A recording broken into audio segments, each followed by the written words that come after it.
Es una linda pregunta porque me hace recordar mi niñez. Exactamente entre los 9 y 10 años yo llego a la ciudad de Trujillo, acá en Perú.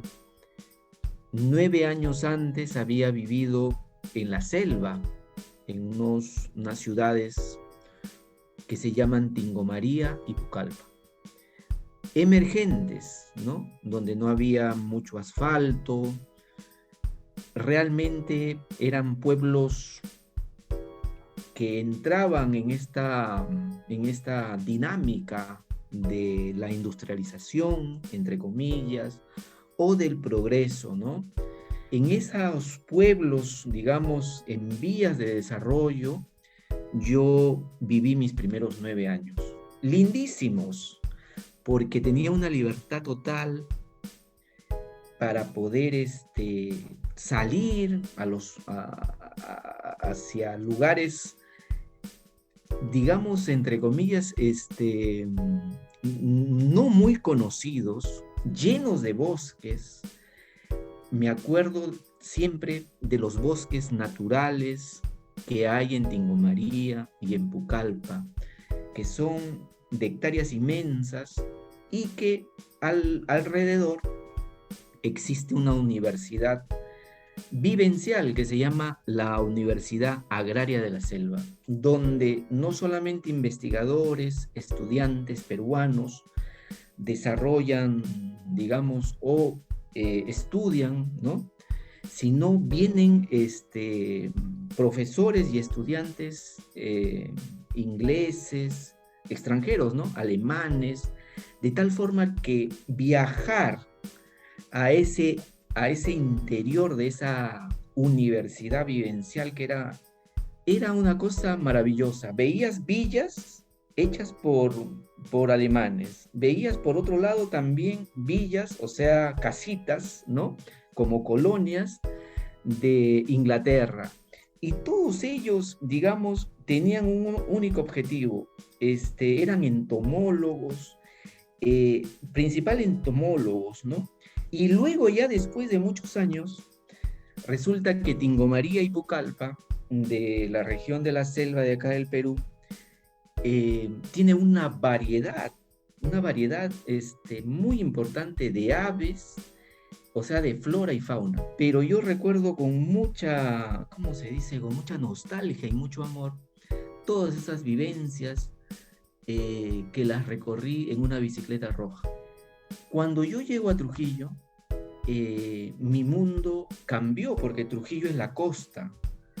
Era todo asfaltado, es una ciudad cerca a Lima. Y entonces encuentro un colegio, de esos colegios enormes, de 3, 4 pisos, con patios enormes y con estudiantes muy bien vestidos, ¿no? O sea, muy bien como la corbatita, ¿no? De gris y de blanco y los zapatitos muy bien ilustrados. Y de alguna u otra forma fue una cosa para mí impactante, porque en la selva yo hasta los 9 años prácticamente caminábamos sin zapatos, por el calor uno y porque era así la costumbre, ¿no? Ya anteriormente, o sea, ya en mi familia, yo mostraba cierta, ¿cómo se dice? No era muy parlanchín, como se dice, ¿no? Era muy reservado. Y me gustaba que me cuenten cuentos. Habían cuentos infantiles que me contaba mi hermana mayor, pero yo me quedaba con esos cuentos, ¿no? Clásicos. Por otro lado, yo recién empecé a hablar muy bien entre los 4 y los 5 años. No pronunciaba bien la R, me costaba pronunciar palabras con la R y sobre todo pronunciar frases largas. Quizás por ello, como empecé a cultivar ahí una especie de timidez, a tal punto que en la selva hablan mucho, los niños son muy expresivos, mi padre mismo, ¿no? De alguna u otra forma, mi padre me puso como un título, El Triste. Bueno, cuando yo llegué a Trujillo, mi, Mi dicción, o sea, la dicción del selvático con la del costeño es bien diferente, ¿no? Pero yo por no haber hablado mucho en la selva, no tenía ese dejo. De tal forma que pasaba, como se dice, pasaba piola, pasaba suave y pasaba como costeño, digámoslo entre comillas. Además que me gustaban mucho las matemáticas. Y además que yo también me exigía, ¿no? Querías no quedarme atrás y tampoco tenía ese temor de que me catalogaran ya ese es el selvático, ¿no? ¿Qué vas a ver? ¿Qué sé yo, no? A las finales me granjé la confianza y el respeto de los compañeros y a diferencia de la selva, donde había un solo profesor para todos los cursos, aquí había como 5, como 6 casi. Uno te enseñaba historia, el otro te enseñaba matemáticas. Para cada materia había un profesor.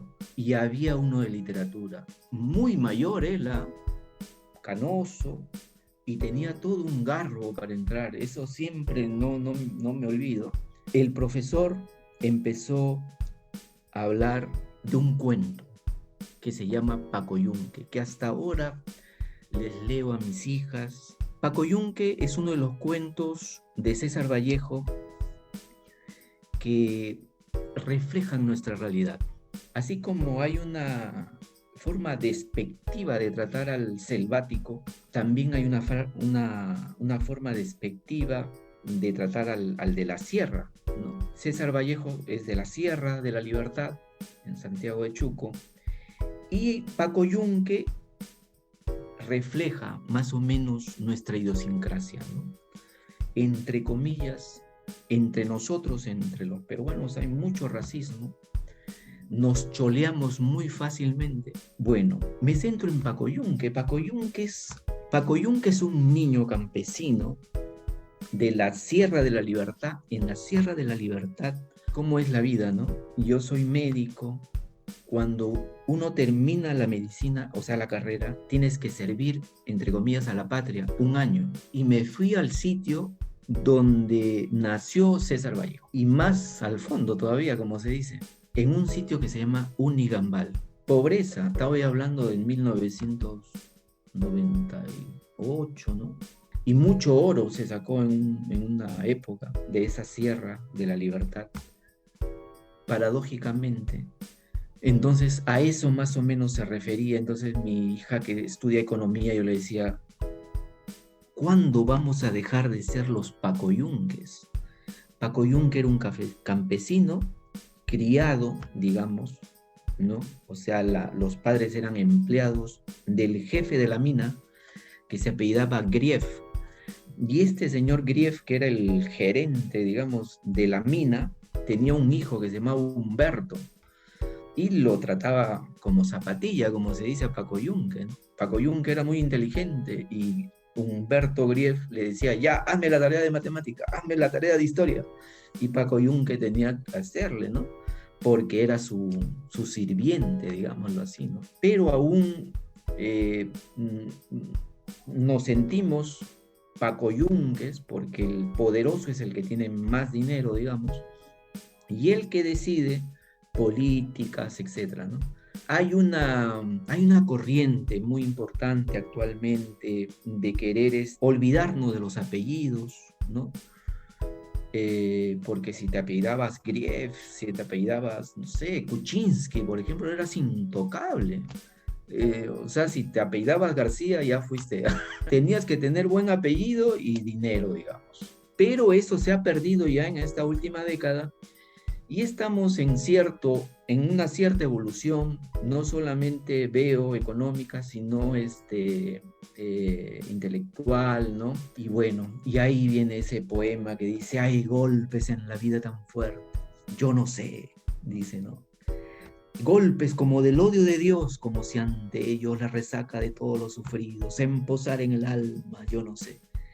Ese poema también es totalmente muy vívido, ¿no? En mi recuerdo, en el recuerdo de mi familia, porque yo siempre les he recitado. Bueno, ahí empieza mi profunda descubrimiento de lo que es la palabra, de lo que es la palabra escrita. Me acuerdo muy bien del profesor, donde era muy riguroso, no solamente para hacer una interpretación de lo que es Paco Yunque, sino recitar en los heraldos negros y escribir bien. Tienen que escribir bien. Cuando César Vallejo, estamos hablando de 1921, todos los de la sierra venían a estudiar acá a Trujillo.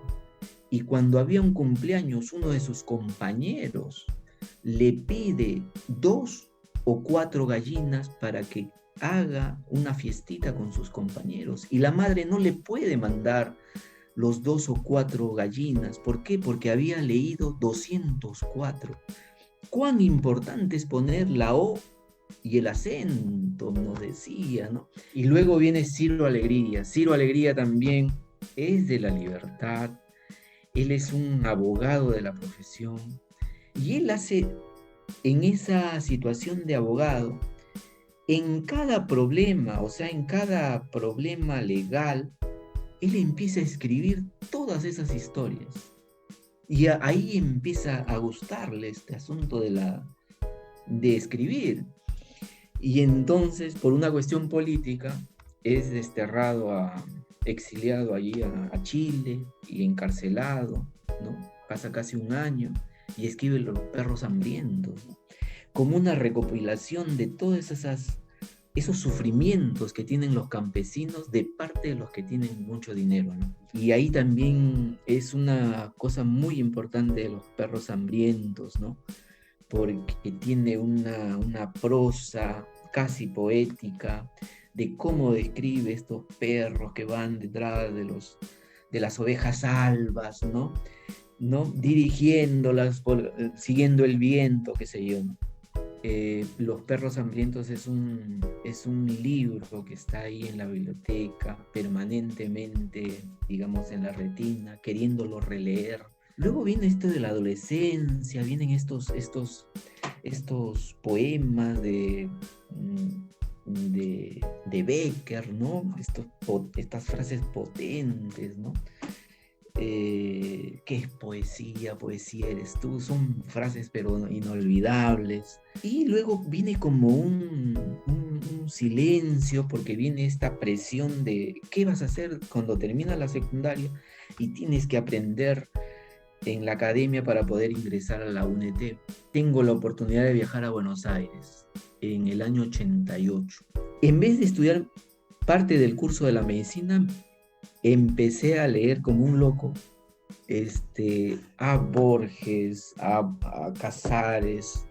Empecé a conocer a Hermann Hesse. Uy, qué hermoso. Cómo recorrí las calles, ¿no? De Corrientes, de la Florida. Y lo que me impresionaba más era de que en cada cuadra había una librería. Y tú podías leer los libros ahí, ¿no? Podías ponerte a leer.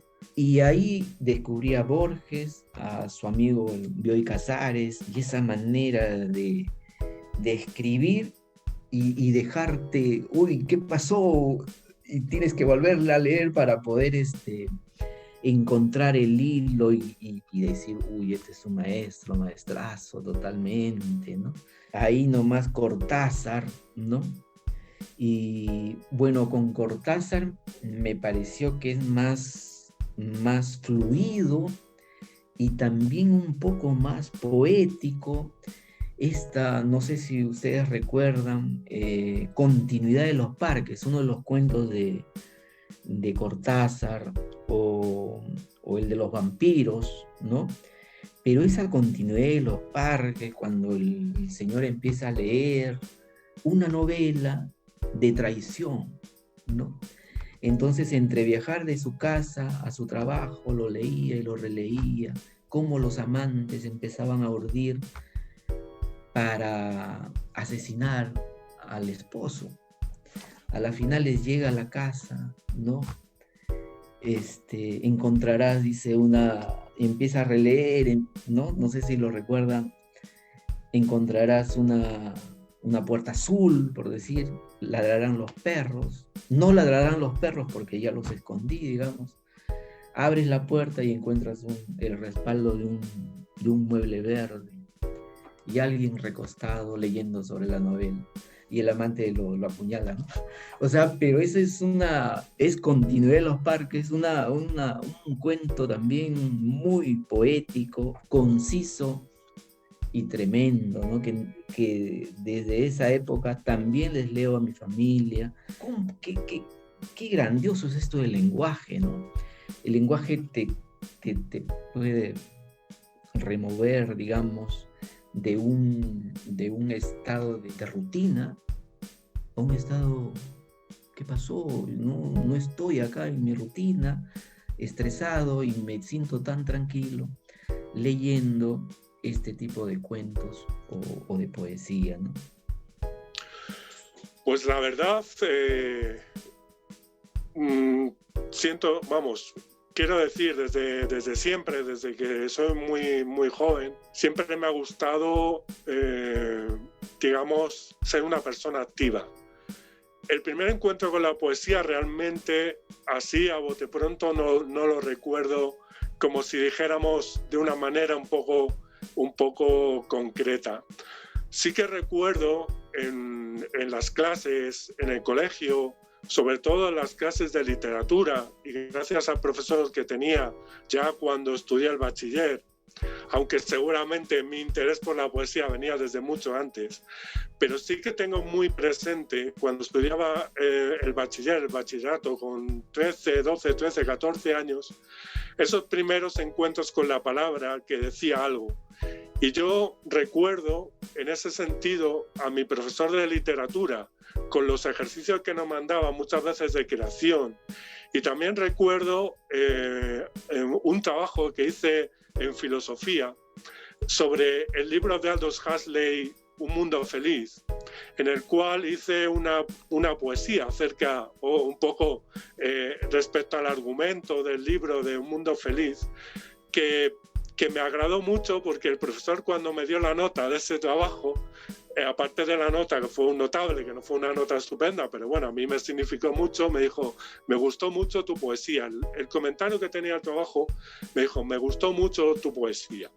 Yo creo que son pequeños detalles que van conformando también esa inquietud y esa vamos a decirlo de alguna manera, ese interés por crear, ese interés por seguir un poco avanzando en ese camino de la creación. Y desde entonces, pues empecé a garabatear muchos papeles. Aquí, por ejemplo, como detalle, como tenía muchos papeles, en muchos apuntes, en muchas hojas, pues escribía lo primero que se me venía a la cabeza, bien fuera una frase, bien fuera una poesía, que en aquel momento eran muy cortas, etcétera.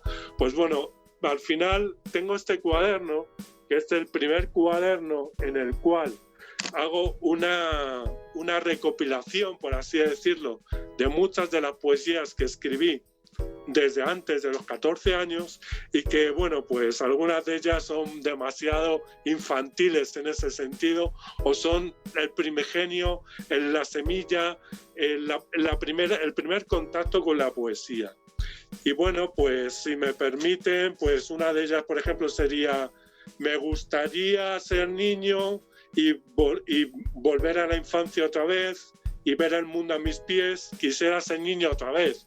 Ese tipo de cuartetos que empezaba a escribir con 14 años en distintos lugares, en distintas situaciones, pues bueno, fueron creando, fuimos haciendo esa inquietud por el desarrollo de la poesía. Preparando, digamos, este taller, recordé que tenía otro cuaderno, que es este que tengo aquí, en el que también pues hay una recopilación y no me acordaba, pero recuerdo que me lanzaba mensajes, incluso dentro de este cuaderno, como dándome ánimos yo a mí mismo cuando estaba escribiendo, una cosa muy curiosa. Y si me permiten, pues quería compartir pues algunos de los ejemplos. Esto, por ejemplo, lo escribí el 17 de mayo del año 1993 y dice: hasta el día de hoy, después de 3 años casi de escribir y de expresar por medio de palabras las más profundas. Llevo compuestos 2.251 versos, más o menos. Una serie de cuentos e historias reflexiona sobre el amor y los sentimientos, principio de un libro inacabado y una obra de teatro dramática. Estoy contento con todo esto y espero que aunque haya días como este, no se pierda la ilusión y la esperanza y sobre todo la creación. Son, digamos, pequeñas notas que luego también un poco más tarde decía, hasta ahora son 2.585 versos. Ánimo, ya quedan menos para los 3.000. Venga, suerte, que el duende de los poetas te acompañe siempre. Entonces, para mí, no sé, recuerdo este viaje un poco a mi juventud, como también ese germen en el cual empezó esa inquietud por poner en palabras muchas de las cosas que vivía, muchas de las cosas que sentía, muchas de las cosas de las cuales era testigo, de las cuales vivía en primera persona. Y pues a raíz de eso empecé a leer muchos poetas, empecé a leer poetas clásicos españoles y luego un poco más tarde me interesé lógicamente por otros poetas iberoamericanos, Rubén Darío, sobre todo leía mucho a Rubén Darío. Y eso lo que me produjo o lo que me permitió fue seguir profundizando en otros medios, en otras formas de expresión. Y gracias a eso, pues bueno, vinieron otras formas de hacer poesía, una poesía un poco, por decirlo de alguna manera, o yo lo quería o yo lo veía de alguna manera experimental, en la cual intentaba jugar, pues eso, con otras formas de hacer poesía, de hacer versos. Y intenté hacer lo que llamé las pirámides irregulares del cariño, que lo que hacen son una serie de versos y que, bueno, no sé si se verán bien, pero aquí es reflejaba en aquel momento cómo se podía hacer o qué forma tenía esa pirámide creándola en verso. Actualmente me nutro mucho de muchos poetas.